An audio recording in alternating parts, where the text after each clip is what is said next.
and welcome to Bioacademic Talk. And the topics today is about the knowledge management because right now it's like the popular issue and also like the well-known issue and lots of people talk about this and our organization concerned about this as well. But however, do we really understand about this issue? So today we're going to talk about this issue, and it's such a great honor for all of us to have an expert who expertise in the knowledge management and also conduct research about the knowledge management. So please give a warm welcome to Associate Professor Dr. Vincent Ribiere to our program.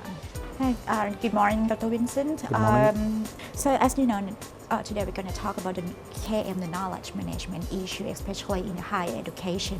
So let's start with the first question. What is actually the KM and the knowledge management?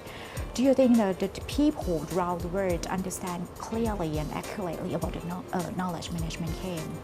So that's a good question. In fact, there is a lot of debate around what knowledge management is really all about. We can say it's a discipline that started around 20 years ago, where the first publication and the first book came into this field. Came from the West and also from the East. There was some work done in the United States, but also work done in Japan to try to realize that organizations have a huge resource, which is the knowledge of their employees that usually they don't fully take advantage of.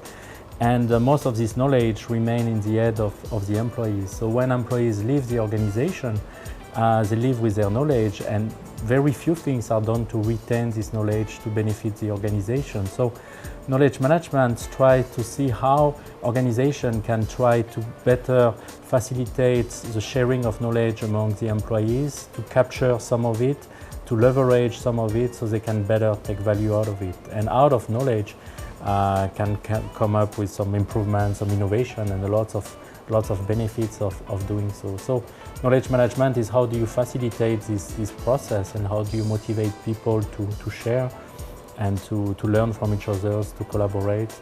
And that's not an easy thing to do, and there are many barriers to knowledge management, and maybe we'll discuss that further during the interview. But so yes, everyone realizes that knowledge management has some value and benefits, but different organizations or different scholars look at it through different angles, and so there is no one KM definition, but different people look at it from different angles, and that's what makes it very interesting too, because people it goes from management to IT to psychology to human resources, so everyone somehow can contribute to facilitate this management of knowledge in an organization.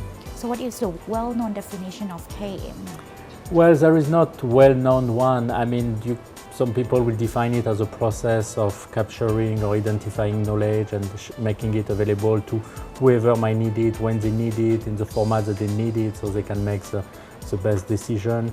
But then it goes back also to what really knowledge is all about, so how to define knowledge. And again, since the Greek philosophers, there have been a debate on what knowledge really is all about. And it's not really managing the knowledge itself, it's more managing the flow and the transfer of it. So a lot of people say also that the term knowledge management is probably not the best term, because knowledge cannot be managed. Knowledge is something that you have in your head, but what you can facilitate is the transfer or the exchange and the leverage of knowledge. So I think that's what knowledge management is really all about. And what about the knowledge, the meaning of knowledge management, especially in a higher education, in an educational area? Well, everyone will think that universities is where, it's a kind of big repository of knowledge. You have faculty doing research and teaching, transferring their knowledge to students. And so there is a lot of knowledge going on. It's a knowledge business. But are universities really managing their knowledge to the best they could be? That's another question. And I think there is a lot that can be done to better facilitate the flow or transfer of knowledge inside the university, but also outside the university with all the different stakeholders or organizations that could benefit from this knowledge. So for instance, being able to identify who is an expert in a university about a particular topic, who has done what kind of research, who knows what, who knows who, and all kind of informal networks that exist. So there is a lot of interesting things that can be done also at the university level as it can be done in organization to better identify, leverage and share and transfer this knowledge to not only to students but also outside the university environment. I think one of the hidden things that people don't really realize or have realized to some extent is that knowledge is really a source of innovation and of improvement. So if you know what you know, new creative ideas and new innovation don't come from nothing. They always come from previous knowledge that we have gained, and maybe we assemble them differently or we present them differently, and then we come up with something new. So if at the base, if your core knowledge is well identified, well managed, and you can use it and leverage it, then you're more likely to be innovate and come up with new product, new services, or all kind of new things. So I think that's an aspect which is currently that organization and of all types start to realize, and that's what we define as knowledge-based innovation. And how do you take advantage of your knowledge to leverage it and to innovate and to be able to be more competitive based on this innovation.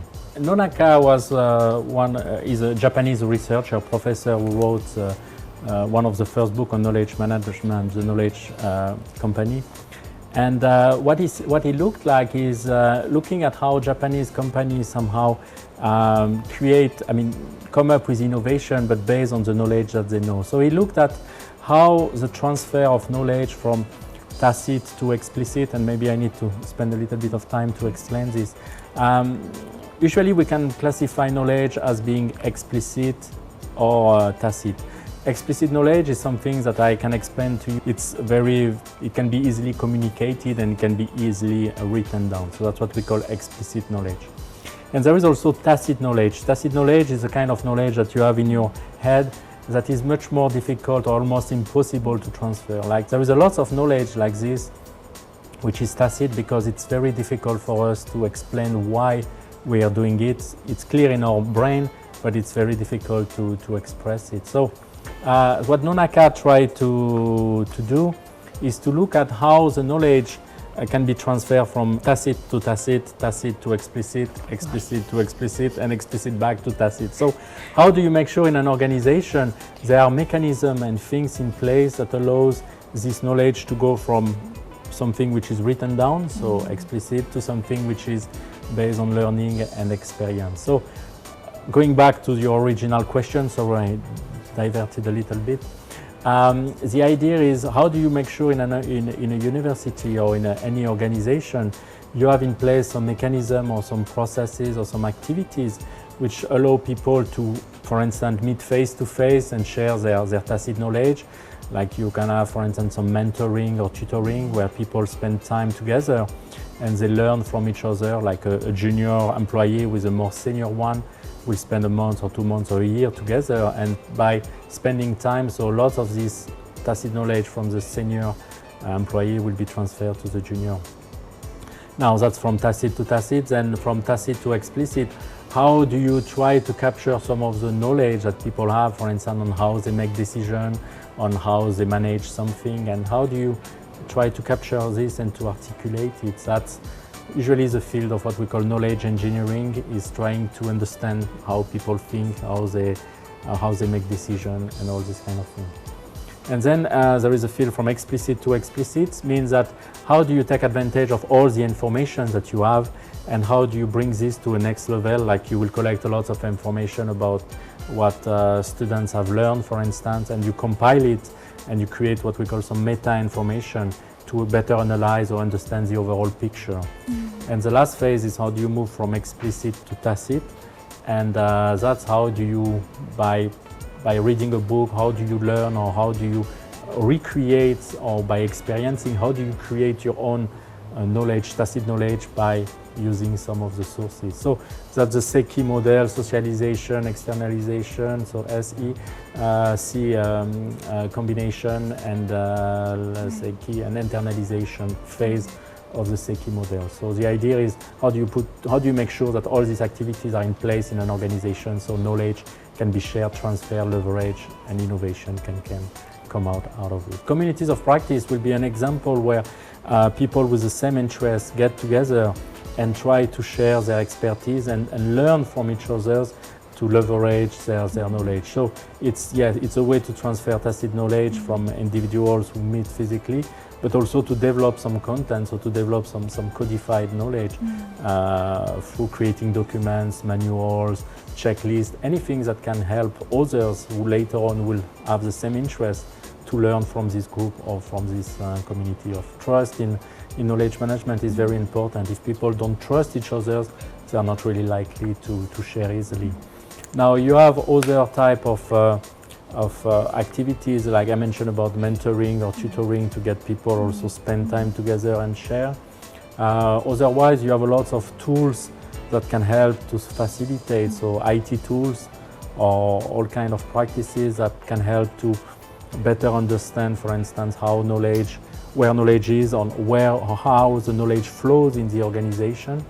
For instance, there are some tools like we call social network analysis, where we will ask every employee in an organization, who do you go to when you have a problem, or who do you go to when you need some knowledge? And you map this network, and then you can identify who are the more central people and how to somehow use this network to better transfer and generate knowledge. There are lots of different reasons for not sharing, which are not always the person not willing to share, but thinking that maybe that's not the right way. So the idea is to provide an environment which is more or less a risk-free environment, where people feel free to share ideas and their knowledge and things like this. And then in such kind of environment, I mean, knowledge sharing and innovation are more likely to emerge than from an environment where maybe there is too much structure and more a controlling type of things will for sure not facilitate the knowledge sharing. So it's really about creating this environment and having also strong leaders that walk the talk and show that they are sharing also and they are open, so others will be more likely to follow their path and their model if they do that. So I think to me it's more a management and a leadership issue than more than a cultural thing. So anyway, thank you very much indeed for joining us, and also for your valuable information and sharing your information and also the experience. So thank you very much. And my indeed. knowledge. Thank you very much. Thank you. Thank you. ขอบคุณค่ะ ขอบคุณมากครับ